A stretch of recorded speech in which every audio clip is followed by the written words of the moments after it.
Pensa Brasil, com José Roberto Mendonça de Barros. Zé Roberto Mendonça de Barros, professor, nosso professor. Boa tarde.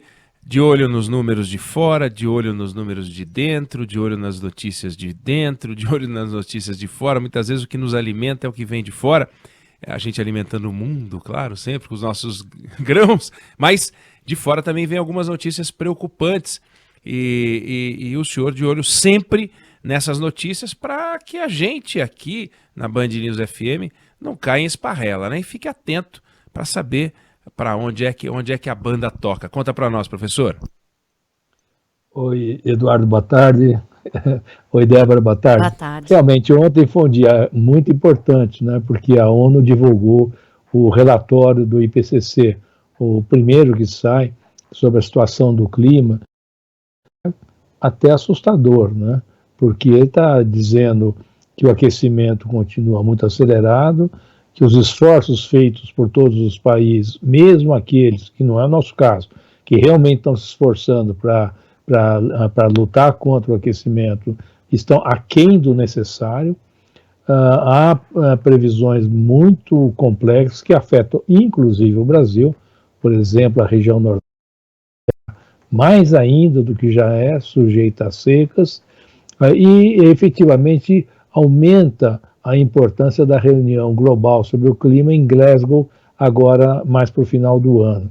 E certamente aumentará muito a pressão sobre o Brasil, porque infelizmente, né, o nosso governo é negacionista, né, com relação e milita contra essa pauta de reduzir o aquecimento global, de lutar pela sustentabilidade, acha que dinheiro ilegal vindo de grilagem de terra, exportação ilegal de madeira, pode encaminhar a solução na Amazônia, e isso é muito preocupante para o Brasil como um todo. Eu acho só que a gente tem que chamar a atenção de uma coisa muito positiva, e nesse sentido não sou de todo pessimista, que assim como em outros lugares do mundo, Eduardo, as pessoas do Brasil, os cidadãos, os consumidores, especialmente os mais jovens, mas na verdade atinge todas as idades, estão cada vez mais conscientes desse problema, cada vez mais engajados na questão da sustentabilidade, e de uns tempos para cá o mesmo aconteceu com as empresas, né? Então isso é que está empurrando para frente a despeito da lamentável política ambiental do governo brasileiro. Mas de qualquer forma, Eduardo, é um problema extraordinariamente sério. E eu acho, nós até conversamos isso aqui outro dia, é impossível qualquer observador não perceber que os distúrbios de clima já estão afetando de forma muito pesada o mundo inteiro, inclusive aqui. Né? Essa seca enorme, frio acima do razoável, a possibilidade de falta de energia elétrica, tem que estar muito distraído, né, Eduardo, para não perceber que algo acontece com o clima, né? Sem dúvida. Agora, da mesma maneira que direitos trabalhistas devem ser assegurados, e isso tem um preço, não dá para não ter um preço. Quando a gente resolve falar em sustentabilidade, não é apenas uma opção entre o reciclável e o não reciclável, nós estamos falando de investimento. Nós estamos falando, por exemplo, tem empresas que estão dizendo que vão acabar com os automóveis a combustível fóssil e vão só produzir automóveis elétricos, que são mais caros, pelo menos no primeiro momento. Sistemas de baterias, você tem que ter sistemas nos edifícios, etc. Então, existe um investimento. E para ter esse investimento, precisa ter uma orientação nacional a certos países que fazem campanhas educativas. Aqui a gente não consegue fazer uma campanha educativa para vacina, né? Como é que a gente vai fazer, ou quais são os desafios que o senhor vê na experiência lá de fora, para que o Brasil possa fazer parte e para que isso vire um valor nacional? Tem que entrar no sistema sanguíneo, né?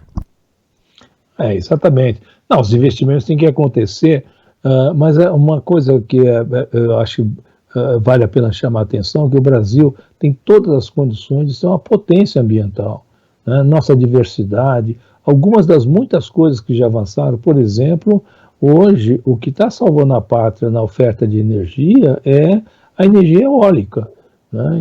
E essa energia eólica se tornou competitiva exatamente porque é um exemplo do que você mencionou. Houve investimento, houve desenvolvimento tecnológico, nós temos inclusive empresas nacionais como a WEG, que passaram e produzem aqueles aerogeradores gigantescos, né, que produzem uma energia competitiva. Em cima da biomassa, nós temos muitas coisas para fazer. A gente não dá atenção, mas o Programa Brasileiro do Etanol é um fenômeno global bastante positivo. Agora, o que acontece, aí sim realmente é de clamar aos céus, que essa política negacionista do governo impede, atrapalha e às vezes joga o contrário do que devia ter sido para propiciar essas melhorias, esses investimentos e melhorias tecnológicas. E você tem toda a razão, se olhar os veículos, apesar do etanol, os veículos a combustão que nós produzimos, mais um pouquinho, eles estão fora do mercado. E ou nós temos inovação tecnológica para ter outras coisas, ou nós vamos ficar fora. Nós temos muitas possibilidades, as empresas e as pessoas já fizeram muita coisa, mas sem políticas públicas adequadas fica difícil ir adiante. E nisso o Brasil está devendo para o mundo, para nós, para os brasileiros, imensamente. Vamos acompanhar a Pensa Brasil com o professor José Roberto Mendonça de Barros. Obrigado e até a semana que vem. Um abraço. Obrigada, até a semana que vem. Boa semana para vocês. Para nós. 1h43.